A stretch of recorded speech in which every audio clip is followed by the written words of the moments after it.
What is up, Auburn family? This live edition of the Uptempo podcast starts right now.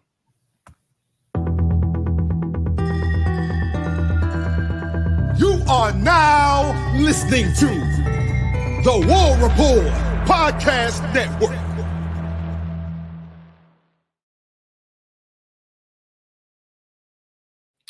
What is up, Auburn family? What is up, Uptempo gang? I'm your host, Dustin Smith, joined as always by my guy, Blake Lynn. We hope you're having a wonderful week, man. Our Auburn Tigers are 2-0. Blake Lynn, how are you doing tonight, brother? Oh, man, had to attend a wake earlier. Didn't like that, but I'm just excited about this Auburn football team and glad that we could go out west and get a big time win. Excited about head coach Hugh Freeze and all of the excitement he has brought to this fan base, Dustin. It feels really good, man, to be 2-0 and got Samford this week. I love playing in-state schools, man. Keeping it in-state and getting those guys inside of Jordan-Hare, give them the opportunity to get on that big stage. And, like Hugh Freeze said, man, get guys the opportunity to show out in front of their family, their parents, their girlfriends, and them getting to play in front of 90,000 people. So I really enjoy that, and we're keeping money in-state. So I love that. And I know we got on Grant Gardner with us from the Samford Scoop. Excited to have Grant with us tonight. There's a lot to talk about with Samford football, man. Really up-and-coming program. You guys won the SoCon last year outright. Had a little setback last week. But Grant, how you doing tonight? And tell us a little bit about yourself. Yeah, doing pretty well, guys. Thanks for having me. I'm a Samford graduated in 2019. And I've been here in Birmingham since about 2006 or 7. So I've been around the area a lot. Very familiar with SEC and Auburn, Alabama football for sure. Glad you guys could have me. Yeah, Grant. Well, let's talk about Chris Hatcher and the job that he has done for Samford football. I believe he is in his 9th year, if I'm correct. And I know he's the winningest coach in program history.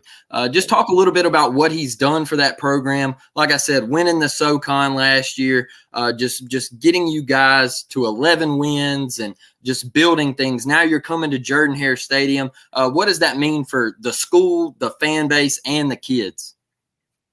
Well, I mean, it's awesome. Just like you said, that outright title, the first SoCon outright title that they've had since 1934. So you talk about the energy Hatcher's brought in the building. And again, they've been around playing SEC schools, whether it's you turn on the Florida game in 2019 versus Emory Jones, that they played Auburn, that they played Florida State. So being able to play in-state, bad Jordan-Hare under the lights, I don't think it gets much better than that for these guys. Yeah, Grant. Well, there was a little setback last week. And I think what you guys said, you haven't seen that quite often.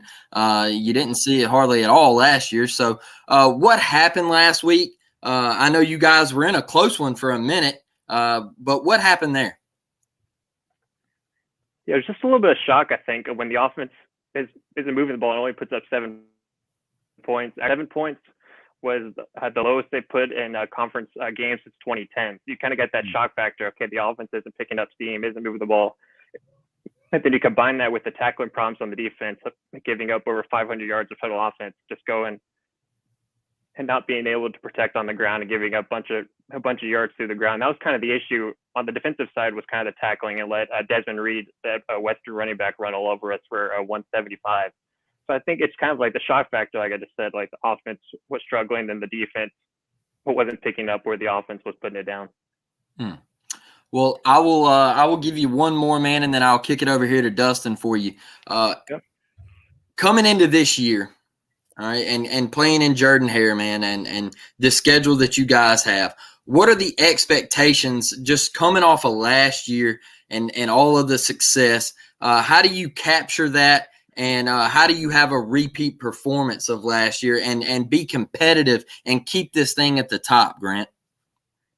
I think that's a great question when you come in. Like I said, the shock last week, obviously when you have a quarterback of the stature of Michael Hyers coming in last year, the SoCon Offensive Preseason Player of the Year and one of the favorites for the Walter Payton Award, the FCS Heisman. So having that continuity with him and Hatcher, Pyers knows the system was very successful last year. So I think once you build, and not counting last week, build off the offense, that's something that's always driven Samford throughout the last few years, and just being able to keep up with that pace. And it's an old roster too, so you've got a lot of guys that played a lot of football coming over from last year. You still had some other transfers that obviously had success at other schools. So you try to bring that in and try to connect the two. So having an older team is huge for sure. Love that. Yeah. Grant, what is Samford going to try to do on Saturday? Like, what are just the main principles of a Stanford offense, and then same question over there on defense? Kind of, what are y'all looking to do? Looking offense, go up tempo, right? Sorry, I just had to throw that plug in there. Go up tempo, move the ball down the field, keep the defense off balance and move the ball down the field. That's the main thing. Is they're going to go really fast. It's the classic air raid style, spread everybody out, go into different formations like Hugh Freeze mentioned yesterday. Just go see how unique these formations get on offense and try to move the ball down the field, which is something they obviously didn't do last week. You just got to somehow build that confidence, even though you're playing an SEC school like Auburn. Then on the defensive side, that's where last week was really concerning. You give up that many yards on the ground. You come into Jordan Hare where you face a potent rushing attack at Auburn, where you got Robbie Ashford and all these guys that can basically pound on the ground. So if you find a way to slow down the run, I think you can hang around in this ball game. So just kind of what is the goal for Samford coming in here? Because I know they're getting that fat check, and I know that the athletic department needs that. But just from a football perspective, what are they looking to do Saturday?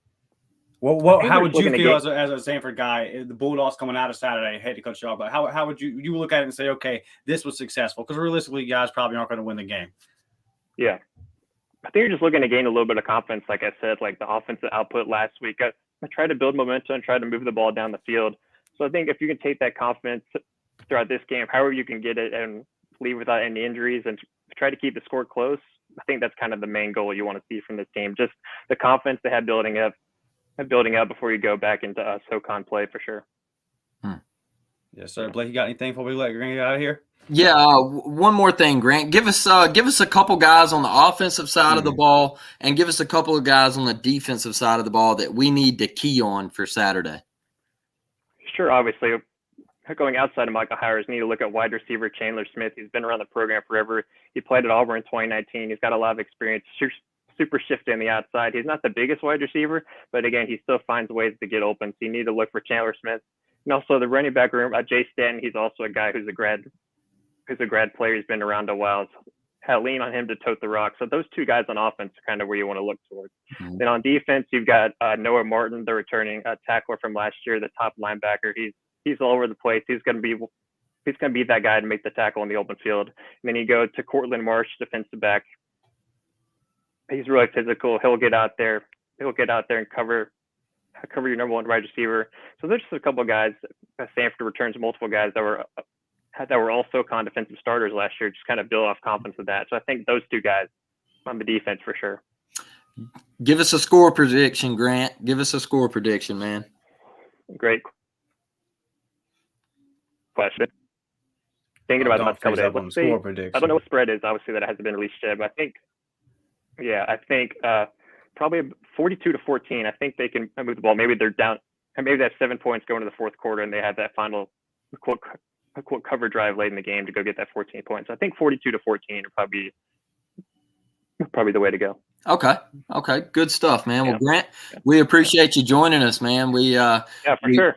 Yeah, we want to wish the Samford Bulldogs the best of luck, man. Like I said, we love keeping it in state, and we wish you guys, after Jordan Hare and after Auburn, we wish you guys the best of luck. Hey, tell everybody where they can follow you, Grant. Keep up with your content, brother. Yeah, appreciate it, guys. Thanks for having me. You can follow me at Samford Scoop on X or Twitter, whatever we're calling these days. Still and Twitter also, we have still Twitter. There we go. And we have some other Samford guys that I've starting to get close to at State of the Bulldogs podcast, another podcast towards Samford. So those two places would be the best way to follow me and other guys for sure. All right. Well, we appreciate you, Grant, man. We'll look at having you back on in the future. I'm sure we'll cross paths again, whether it be baseball, basketball, or whatever it may be, man. Good luck to the Samford Bulldogs the rest of the way. Thank you, brother. Yeah, for sure. Appreciate it. It should be awesome on Saturday. I play under the lights of Jordan Hare. Appreciate it. Yes, sir. Hope you have a good time, man. All right, Blake, that was our guy Grant joining us from the Samford Scoop, man. Let's get this back. We want to holler at some of our guys. Our guy Chris Causey hopping in here saying, War Damn Eagle fellas, my son and I will be at the Samford game. Can't wait. Chris, hope you have a good time, buddy. You know that we appreciate all of your support, man. Tyler Smith, this is a familiar name, War Eagle, little brother. Hey, love you, buddy. Let's see. Die Hard War Eagle said, good evening, fellas. Great show. Hey, man, you know we appreciate you. All right, Blake. Hugh Freeze took to the podium yesterday, right? And there was this is not something that is foreign to the Auburn fan base. Questions about play calling, who's calling the plays, who should be calling the plays. Yep. And our guy Mike G asked a question. Now Hugh gave a very long answer, but we're gonna play the second part of Hugh's answer here, and I have some thoughts, and then I wanted to get yours, brother. Yeah. Here's head coach Hugh Rip Freeze. It. What are we doing too much of something, and what can we do, and who needs the touches? And like 5 and 6 for us need more touches.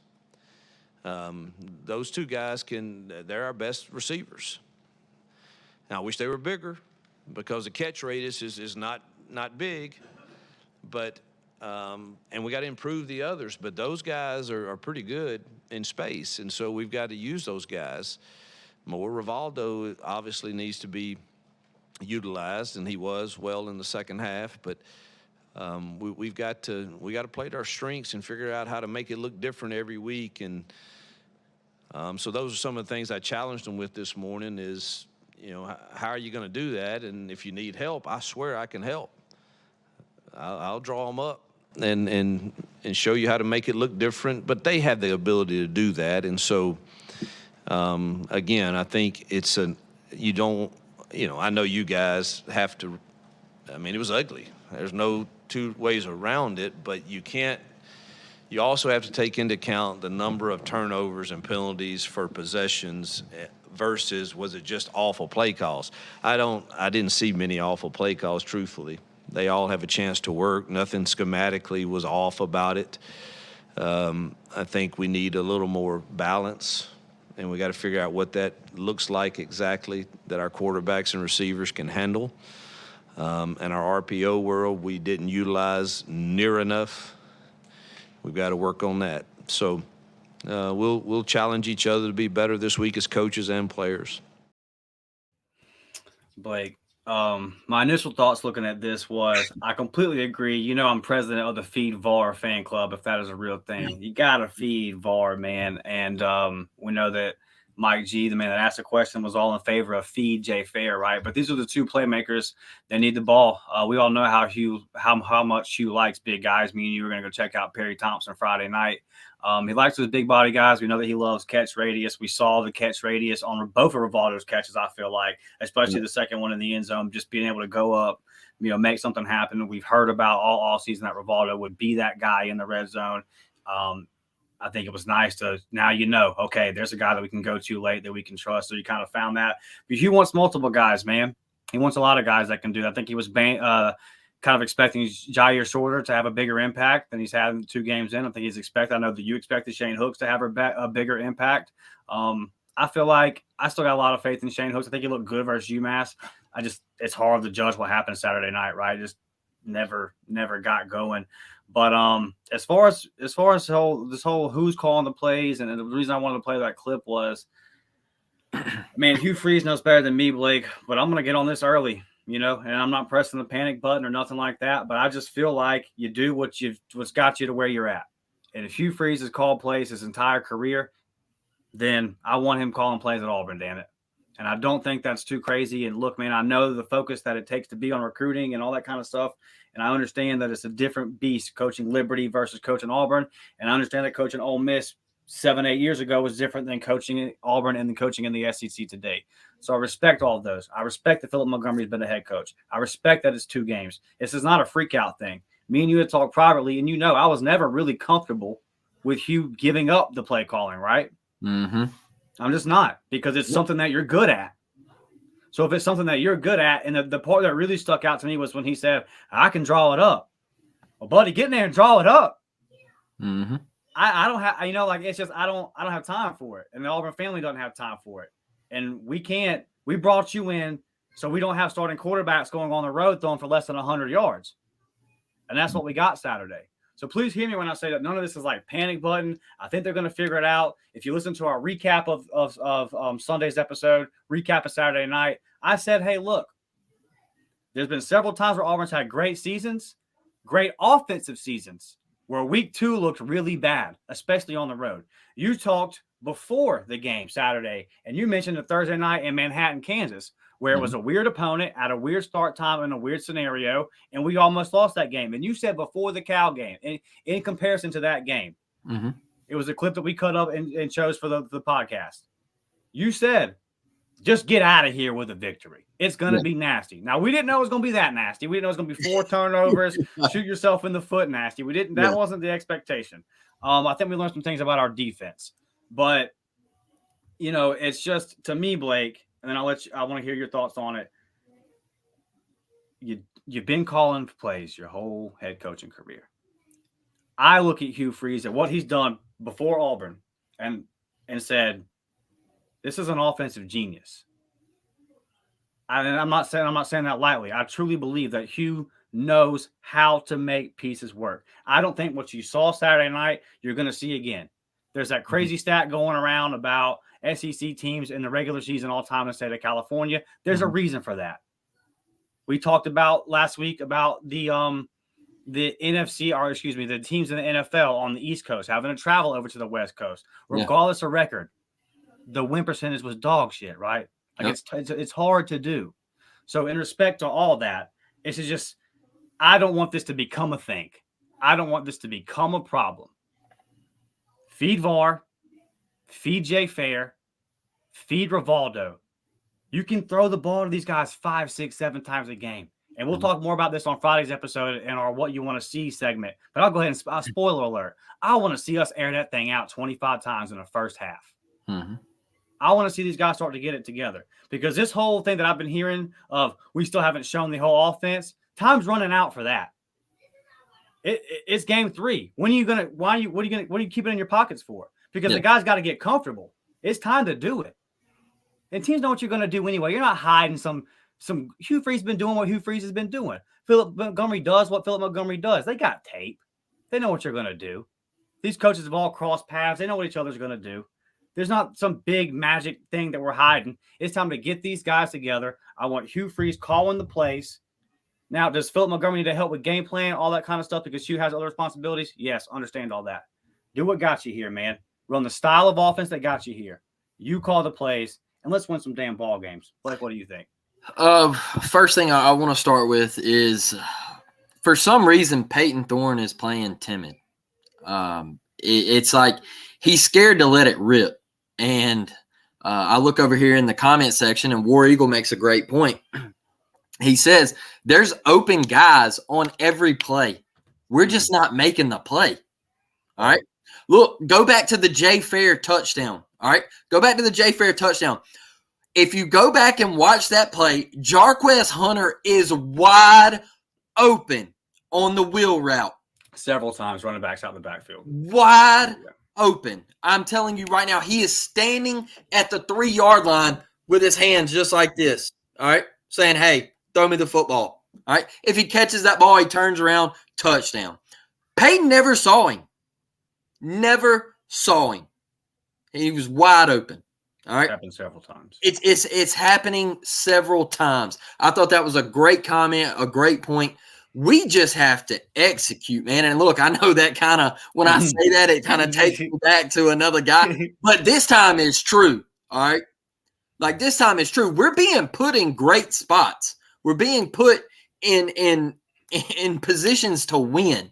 Now, we told you guys that this was going to be a nasty game. I just felt that way ever since I saw it on the schedule, man. Just going out west, and I don't like it. I'm not a fan of it, right? It's just 2 time zones. You're sluggish. It messes with your mental state. Like, I don't know if you've ever been on a plane or whatever, but jet lag is real. It drains you physically. We're used to humidity. It's thin air out there. Like, it's just different, man. It is different. There was people with blankets in the stands Saturday night. Right. We're used to 100 degrees, 110 heat index. And week 2, hell yeah. Yeah, and it's just, it's different, man. It's different. So I told you guys, I didn't think we would lose to Cal. I said, but don't panic if you get out here in Cal Berkeley and you find yourselves down 10-3 and you're sitting here going, oh boy. Oh boy. Well, guess what? We found ourselves down 10-7. All right. And we started to panic a little bit. And I told you, don't panic. Auburn will make some plays towards the end. Now, one thing I did not like us not pushing the ball down the field. All right. I felt like Cal safeties did not respect Peyton Thorne at all. They dang sure didn't respect Robbie Ashford. All right. And that's something else that we got to mix up, man. Look, running a sweep after a timeout, we burn a timeout, we come back out on 4th and 2 and we run a sweep. Everybody knows what's coming when Robbie played 5 times versus UMass, Blake. Bro, you watch Cal's safeties. They're playing within 7 yards of the line of scrimmage. They're walking down as Robbie. He claps his hands. They're within 5 yards of the line of scrimmage, bro. All right? That's how predictable it is. We got to mix things up. We got to. Do I think this offense is that bad? Everybody keeps messaging me saying, man, what do you think about the offense? No, I don't think it's that bad. You want to tell me let me tell you this. I think this was a huge factor the other night. We were about to boat race Cal, all right? And Damari fumbled. Mm-hmm. That, to me, when that happened, I know it took the cells out of me. Because when it happened, I said, oh, no. And I just sat there. I was like, looked over at my dad, and I said, it's going to be one of them games where we can't get anything going offensively. It's going to be one of them games where when we start to pick up the pace and we start to drive the football, we turn the ball over.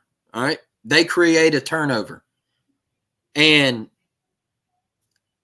I just think that took the wind out of us, man. For a minute, the mojo felt different after that. And it felt like we were just in a rut, you know. Now, that last drive, I think it keeps Peyton Thorne as QB1. 4 for 4, 56 yards, 2 big-time grabs by Rivaldo Fairweather. We got to get him more touches, man. Him only seeing 4 balls is absolutely ridiculous. All right, we've got to do better. I agree with your take on feed Jay Fair and VAR. I like that, Jay VAR combo. Jay Fair and VAR. I love that, bro.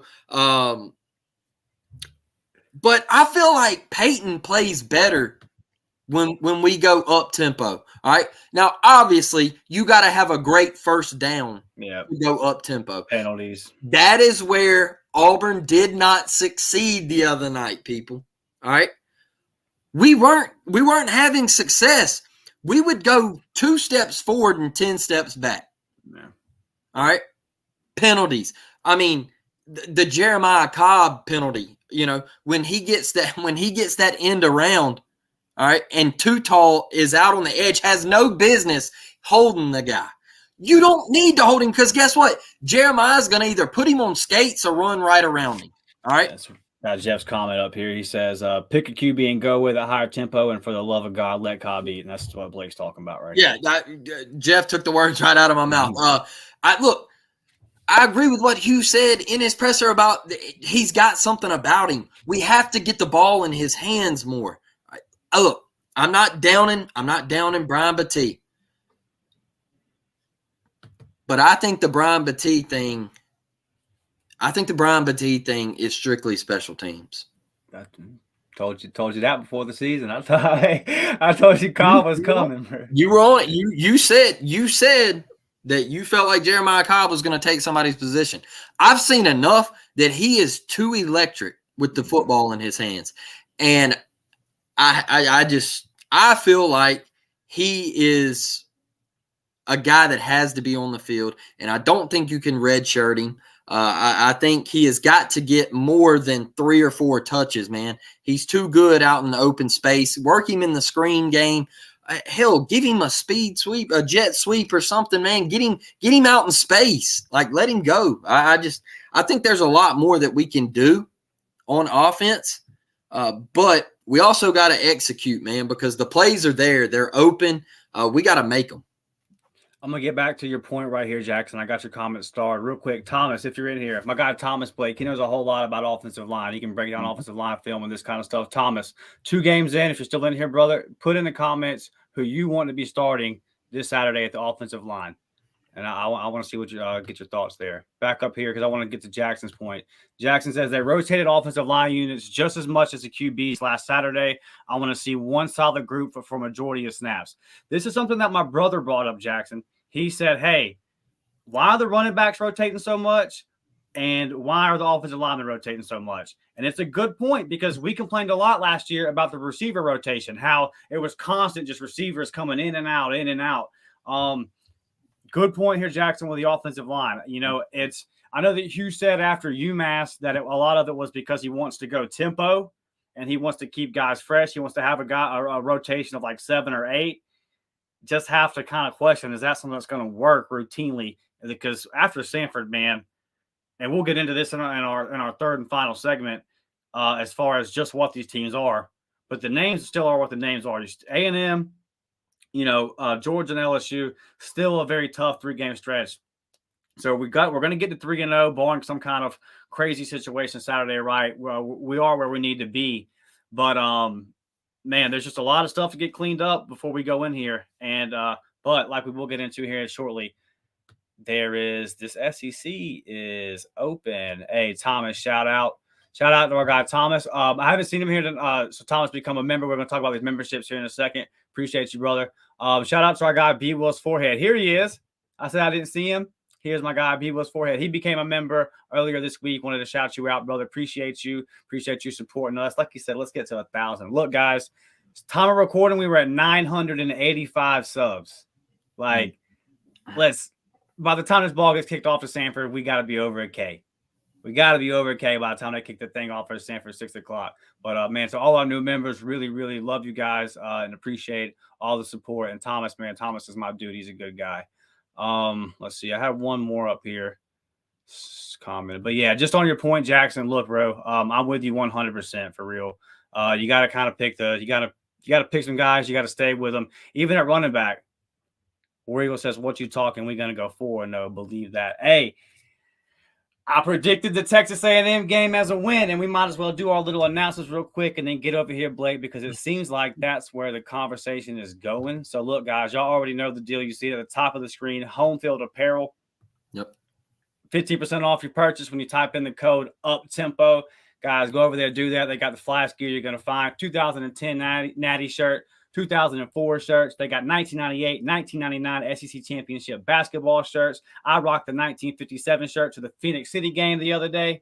Look, good stuff over there. Appreciate you guys at Home Field Apparel. Y'all already know. If you want to get one of these bad boys right here, an up-tempo shirt, go to the warreportshop.com.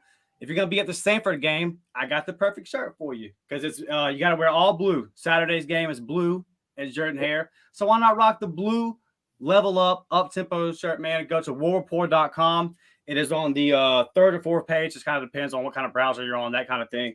Go over there, man. Get that for us and support us that way. And you look good. I think it's a good-looking shirt. And shout out to our guy Ike, man, for making that for us, man. That thing looked good. Also, guys, the memberships. This is the time because Friday night, me and Blake will be getting tons of content. If you were into recruiting, like this is the week. Just saw Thomas join. Listen, Baker at Foley, Bryce Kane versus Perry Thompson. This is going to be a good one, Blake. The two guys going at it from the 251, the 2 studs, the 2 blue chips. I cannot wait. Our Friday Night Light tour continues, and tons of good comment coming out there. Trying to find just a second here. The only reason I didn't have a video I didn't do a breakdown of last Friday night is because they literally had 4 people on Perry Thompson. Yeah. I mean, I'm talking about, like, I sent Dustin a video and I was like, bro, this is the wildest thing I've ever seen in my life. Yeah. All right. He had 4 receptions for 13 yards. Yeah. So hopefully, and the fun thing will be is he's going to play some defense. So we'll see him actually guarding Bryce. So tons of good content coming out. Blake, tell people about these memberships real quick. Yeah, man, if you're interested, go over to the JV squad for $3.99 a month. If you're on audio only, there's a members only live chat, member shout outs, priority reply to comments, early access to videos, and exclusive gifts that we are working on.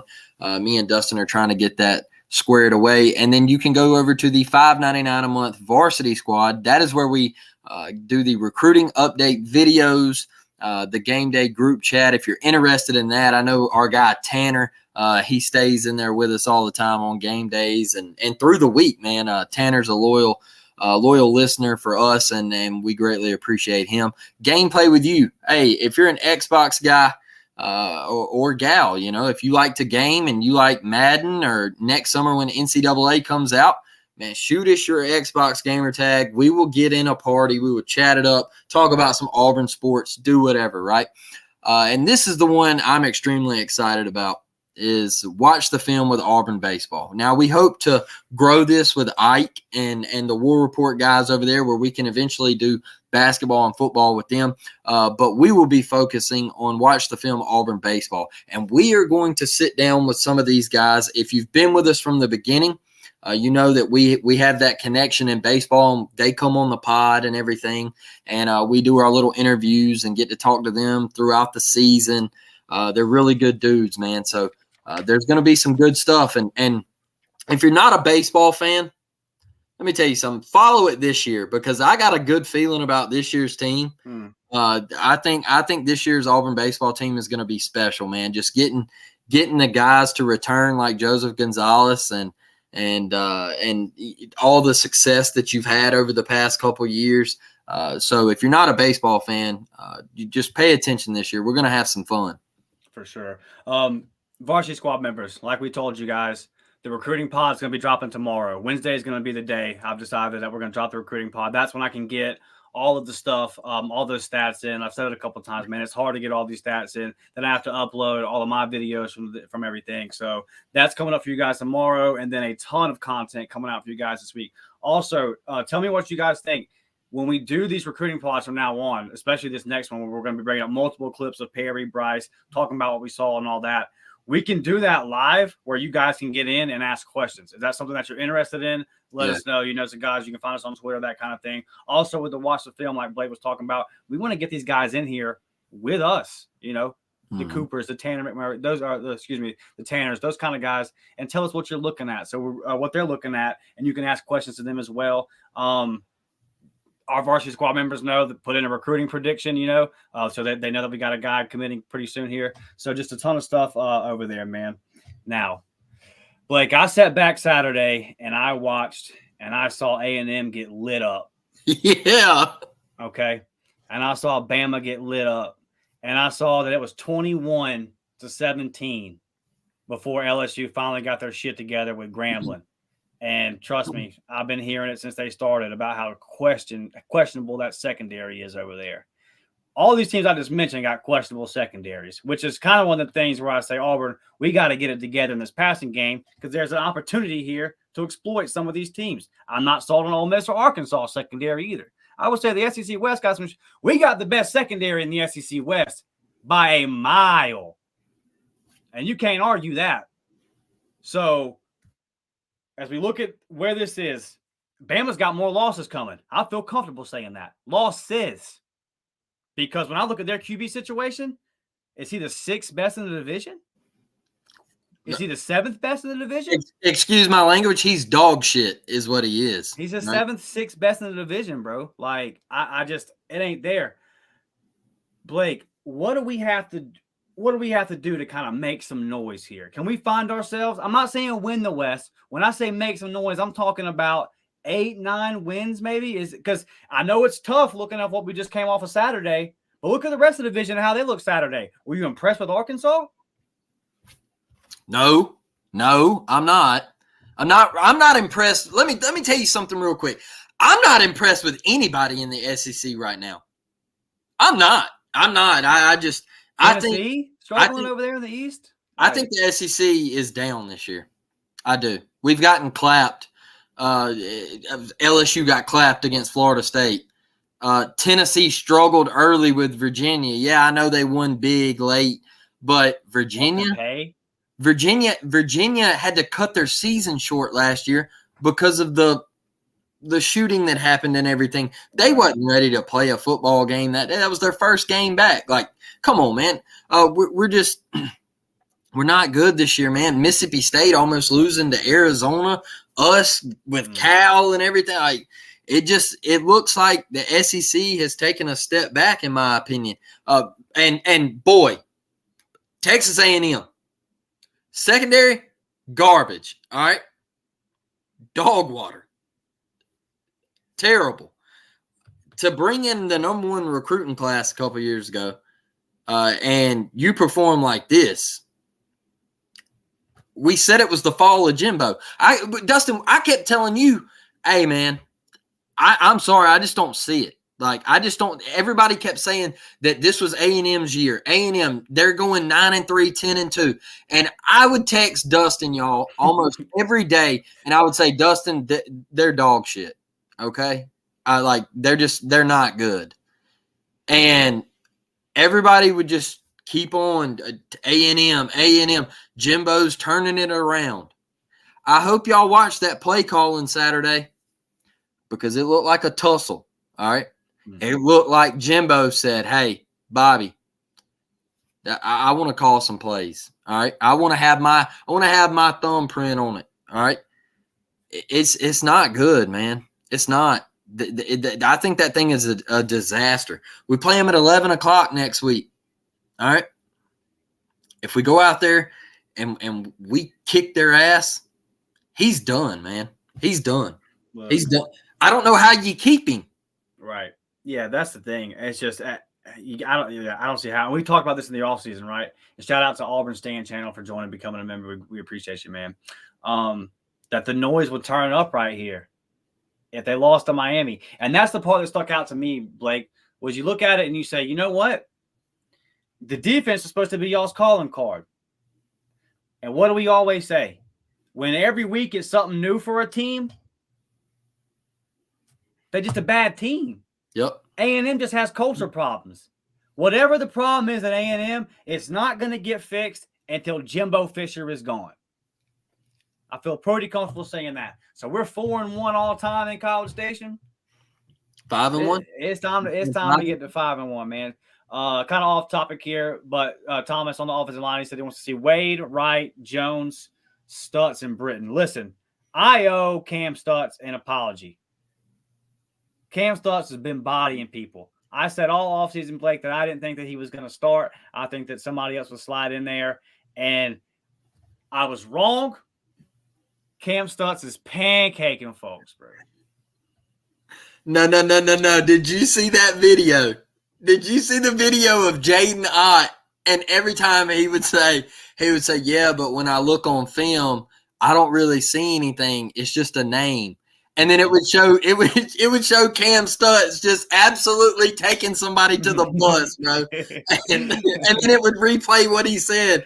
And then it was just Stutz again, man. I mean, it was awesome.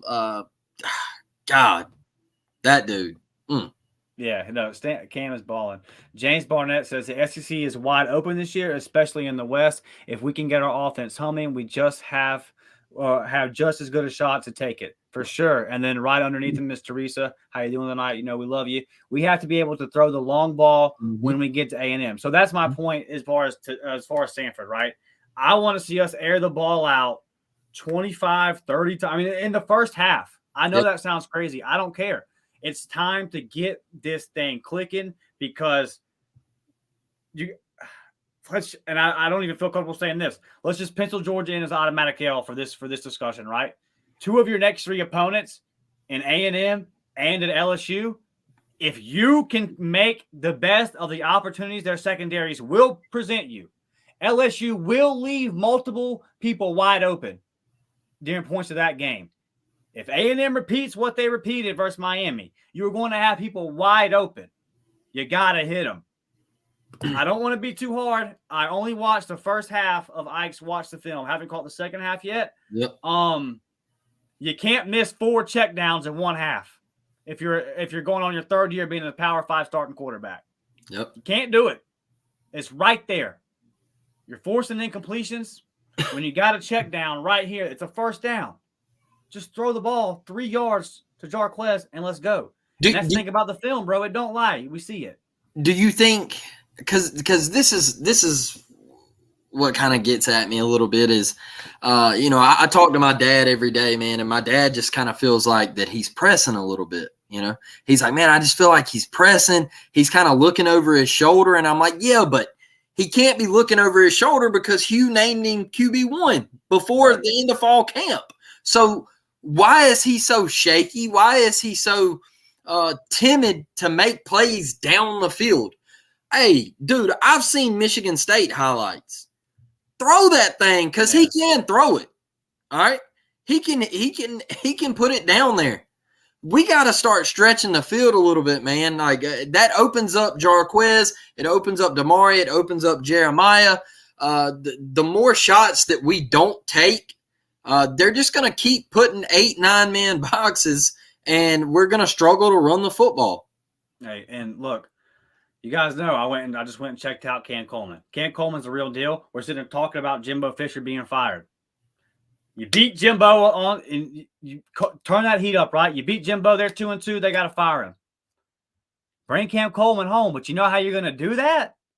You got to connect on some long balls down the field, man. You just have to. Like, we've got to kind of get this together. I really hope that this is the week that Peyton Thorne and the receivers kind of get that chemistry going. I really hope that's in the game plan, man. I know that you can line the ball up against Samford and run it down their throat. I understand that. But there's no point in getting up 28-0 at halftime and then in the second half being like, well, you know what? There's no point in throwing it now because we're up. Nah, to hell with that, man. It's time to get these issues corrected. On our topic here, so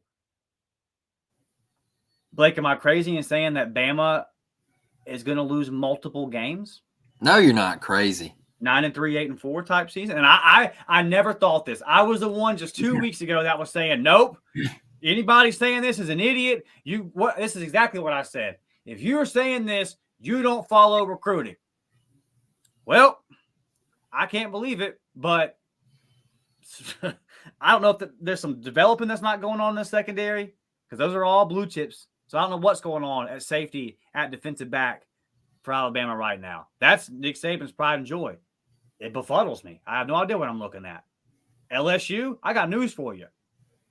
We the DBU of the West, because whatever that crap is not Louisiana State University defense, especially not in the secondary. It ain't. You got a guy in Harold Perkins. I know this is on the line, but whatever you're trying to do with him is idiotic. Let that young man go get the QB. But please wait till after we play, and then you can try to figure all that out. And then it's like I look at Arkansas, struggled with Kent State. I look at Ole Miss. Yeah, they beat a good Tulane team with a backup quarterback. I'm just not impressed. I'm not impressed with Mississippi State. I still feel like they're going to finish last in the West. Maybe A&M if Jimbo, if that whole thing comes off the rails. But, dude, it's right there. Like, whoever wins the West this year is going to be, in my opinion, at best 6-2 in the West. 6-2 in the SEC will be the SEC. I don't see anybody going undefeated in the conference, and I damn sure don't see anybody only going 7-1. Man, if we can get our stuff together, Blake, there's a possibility that we're playing Alabama with some stuff on the line. Well, I don't think the Georgia game is an automatic L now. I don't.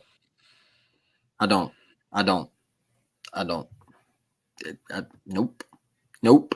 Can't sit here and say it's an automatic L, Dust. I can't because, okay, have you gotten to see Georgia play? Here and there. All right.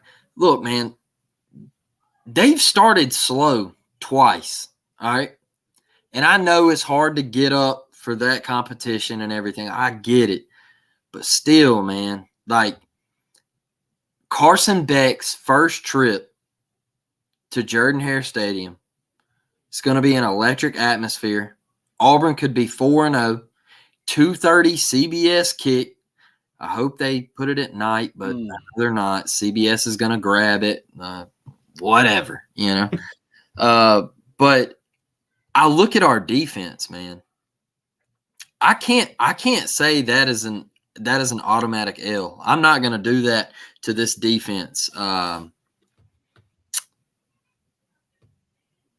think Auburn, if they fix things offensively, if Peyton comes out of his shell and starts playing the way that we know he can and pushing the ball down the field, the way these running backs can run the football, the way this offensive line has played for the most part, for the majority.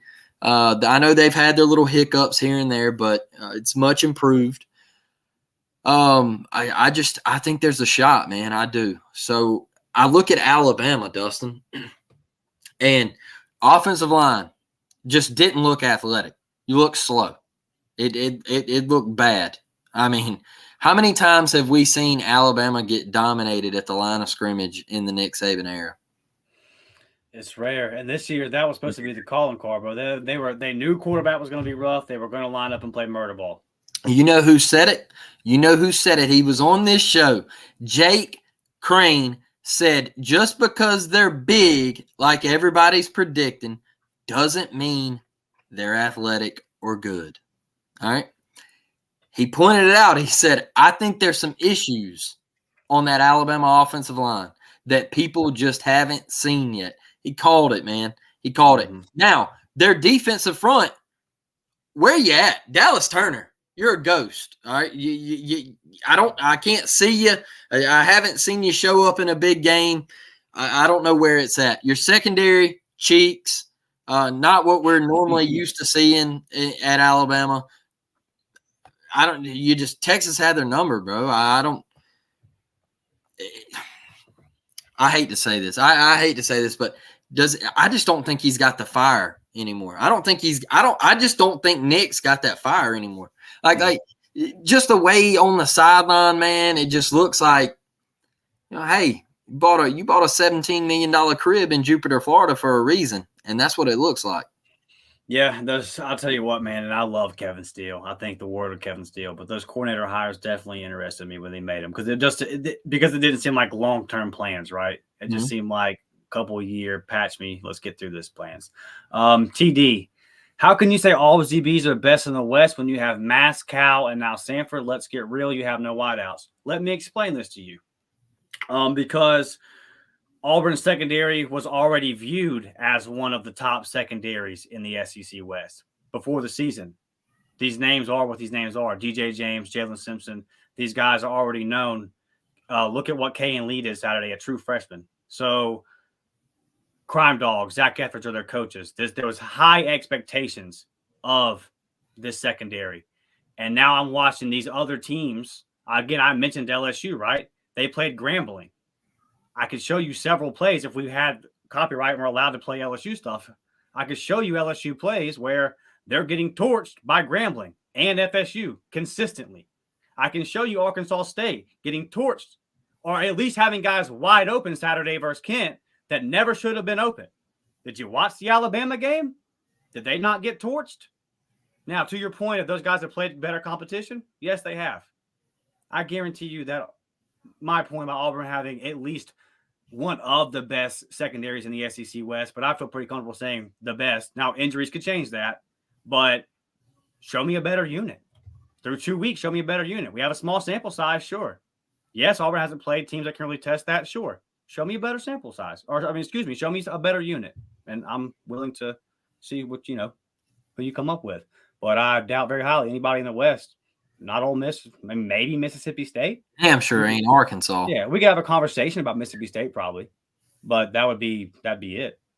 So, and on that, Thomas says, thankfully we have depth in the secondary. Yeah, dude, listen, JD Rim hasn't played it down this year, right? JD's a dog. JD's a dog. I know he's been questionable every single week. My thing with him, with Nehemiah, with some of these guys that are questionable to go this week, I don't want them to go, Blake. I don't want him to go just because Jalen McLeod looked great. Jalen McLeod balled out. Hugh Freeze mentioned him in the presser. If we don't need you, I don't want you to go, right? So that's just kind of where I stand on that. But at the same time, I also don't know if do I want Nehemiah and JD's first time being at A&M? You know what I mean? Like maybe if you can get him some reps and kick him in, sure. So that's the fine line that luckily me and you don't have to walk. that's Hugh Freeze's job. That's why he makes $6 million, and we just sit here and talk shit about it. That battle between Auburn's secondary and A&M's receivers, yeah, that'll be a fun one. James Burnett says, at Blake, I agree. Georgia is not automatic because they are playing in Jordan-Hare. We all know what happens in Jordan-Hare. We have beat them before with less talent. 2017. Can do it again, man. Can do it again. All right, look, Dustin, you go to College Station and you get a win, all right, and you come back to Auburn 4-0, and this defense is playing the way that they have. You can beat Georgia. You can force Carson Beck into making a mistake. That's what you got to do. You got to win the turnover battle. You got to come in there and turn him over. All right, put pressure on him. That's what Auburn's going to do.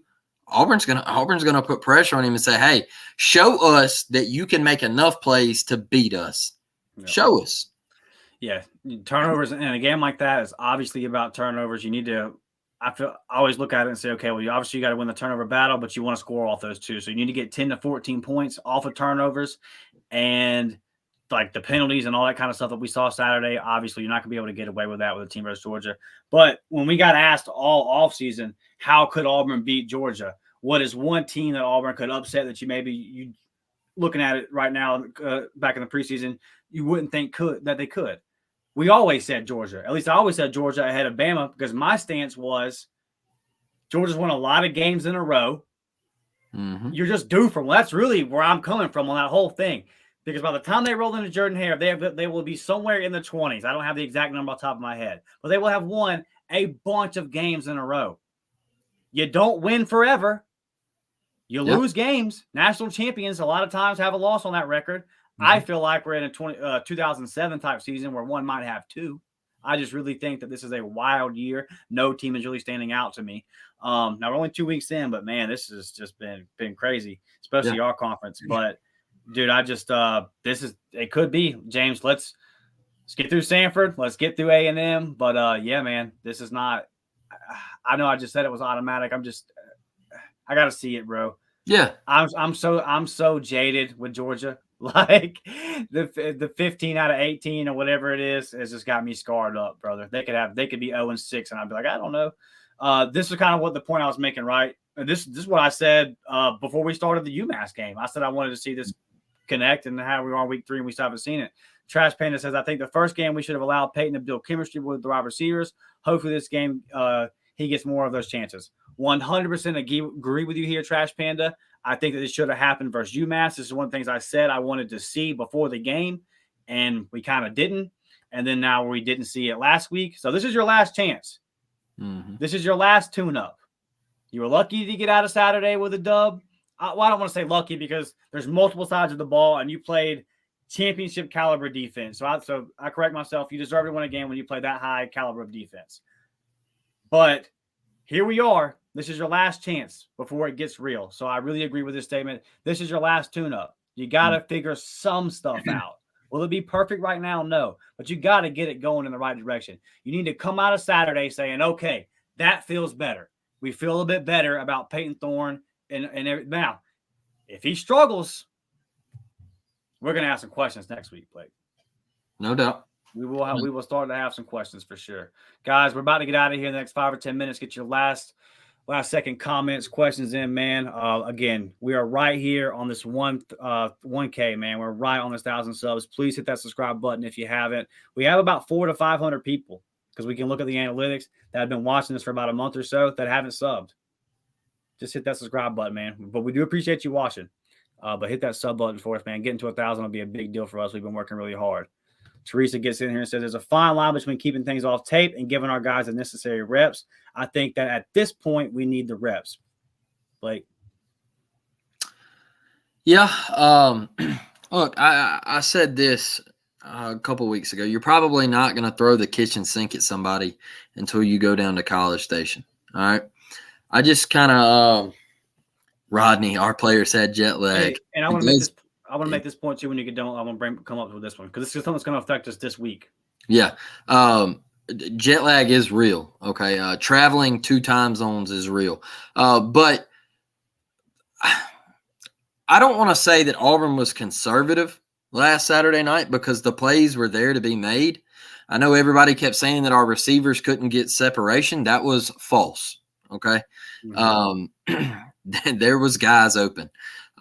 But it's due to the lack of chemistry and reps, right? I feel like we have to go into this Samford game and we have to air this thing out, man. We have to get everything down to a T for this 11 a.m. kickoff.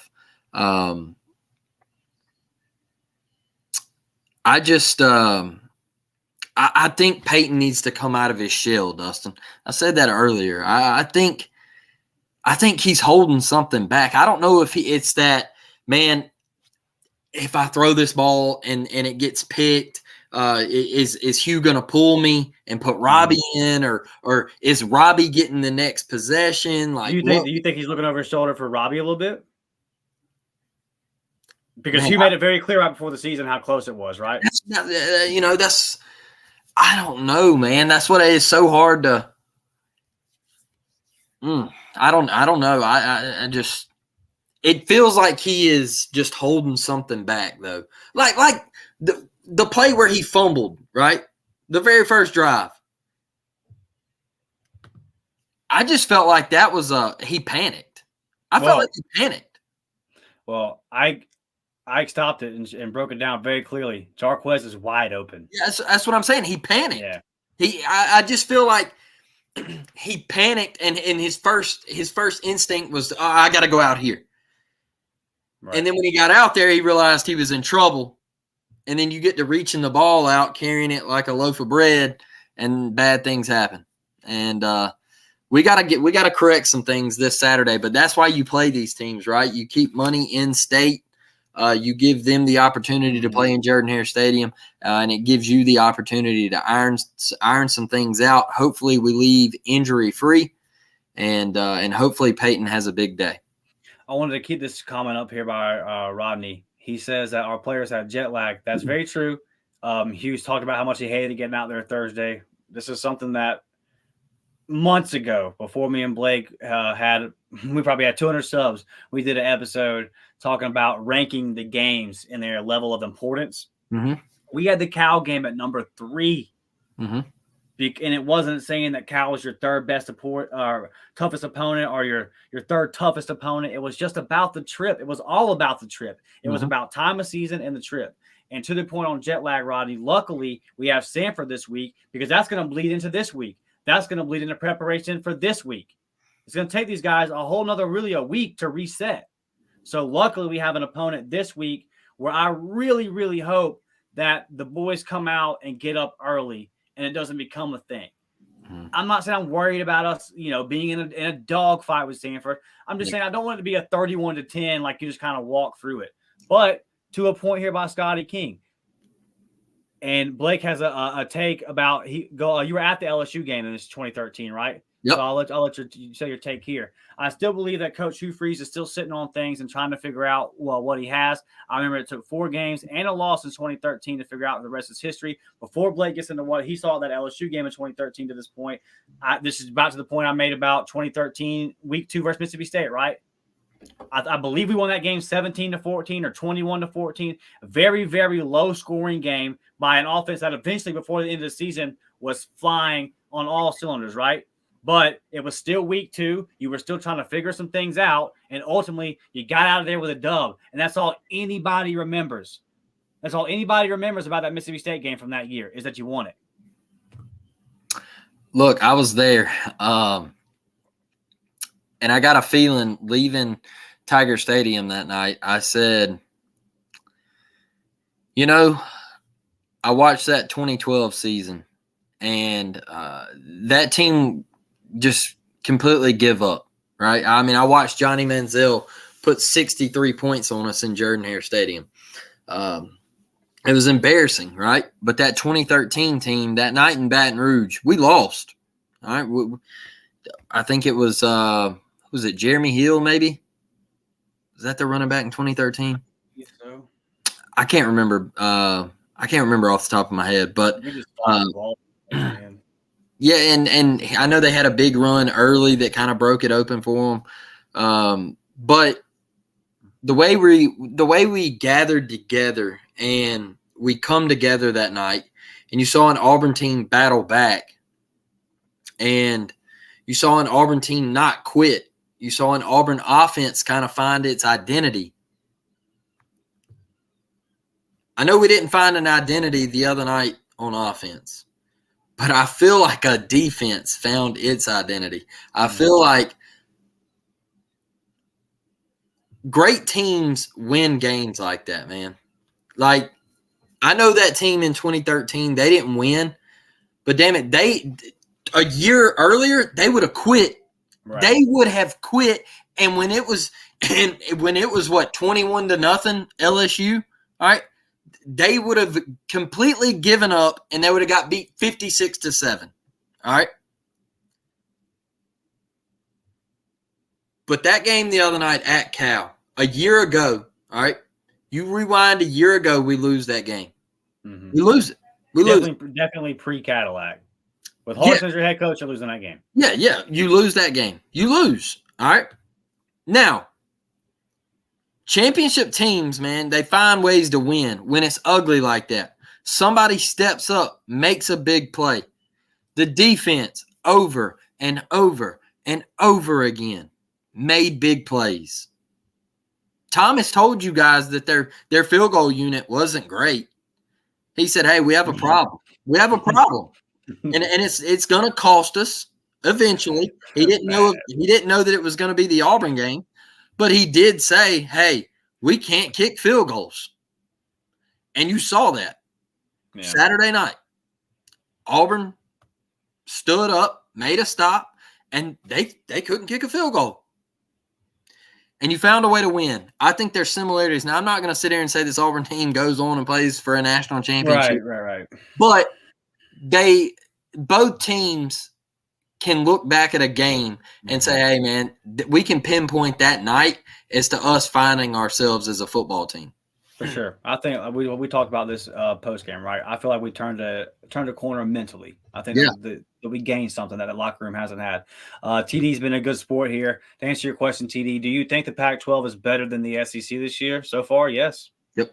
I can't believe I'm saying that, but so far, yeah, I think the Pac-12 is really strong, and they're going out with a bang, and it sucks that you're going to lose a lot of traditional rivalries. I've been very vocal about how much I hate that on this podcast. Just talked to some Cal guys about it. They're not very happy about it. They're happy that they were able to land in a conference. But, yeah, man, I think the Pac-12's got it going on, and it's just really shitty that they haven't had the leadership that they should have had to keep that traditional conference and all those rivalries and just everything. I mean, they've been playing football over there forever, you know, and the fact that UCLA isn't going to play Cal in a conference game is just kind of sad, really. But you got to have good leaders running this thing. Before we get out of here, guys, get your last second comments and everything in here. I got some shout outs, man. I want to shout out to Avery Mayo. We don't usually see Avery Mayo commenting much on YouTube, but I know he watches our content. He's always retweeting us, sharing our content out on Twitter. So just wanted to give Avery a shout out, brother. We appreciate all your support. Also, Auburn fans, if you were listening to this podcast and you went out to Cali, dude, like, I don't even know what to say. You guys continue, like, it never stops. The Auburn family never stops bringing the juice, man. And Hugh Freeze is 2 games in, Blake, and I see him standing in front of that Auburn crowd. He knows that fight song word for freaking word as he leads it. And I ask you again, do you think that he just knows that? Of course he doesn't know that. He's only been our coach for 2 games. He had to look that up. He had to research that. This man leaves no detail unturned.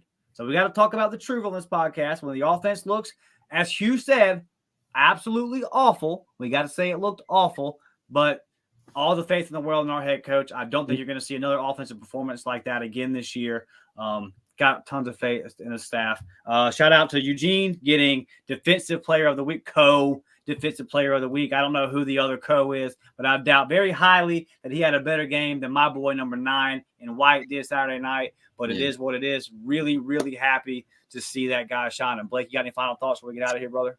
Yeah, I just wanted to touch on what you said about the Auburn fans going out to Cali.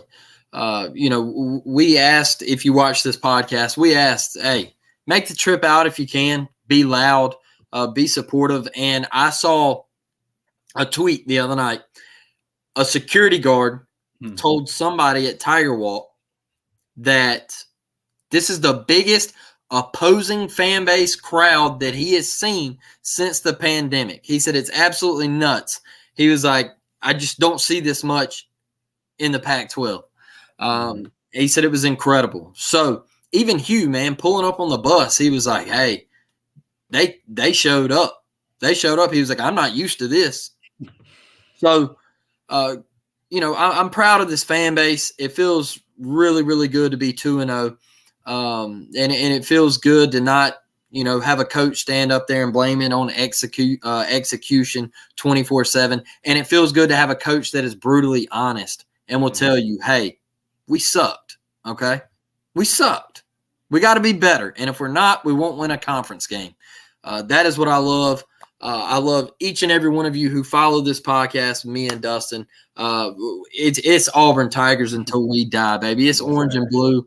Love them to death. We could go 0-12, and I'm still going to be sitting here screaming war, damn Eagle.